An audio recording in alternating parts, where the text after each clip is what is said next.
Sahabat kita, siapa dia tak beli lagi tisu gantung ni, wajib belilah. Macam Ambo beli sekotak ni ada 9 pack ni.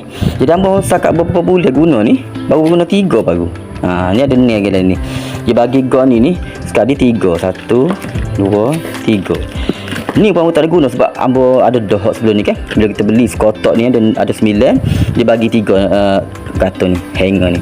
Bila tak guna apa sebab ada dah sebelum ni. Ambo habis repeat order sama-sama. Gitu. Beberapa bulan lama tu baru habis. Kadang-kadang Ambo ambil sos sedekah tak kena makan kau contohnya ataupun bawa tempat-tempat hal perlu yang bawa. Jadi benda ni sambil kita guna sambil kita boleh sedekah juga sebab dia jimat daripada ada di supermarket dah. Lalu dibawa di supermarket, bawa beli tisu gantung apa tak ayo. Sebab kita beli stok mau beli stok dah dari TikTok dah. Okey, tengok berapa harga dia. Jatuh 3 yang lebih sopek ni. Murah.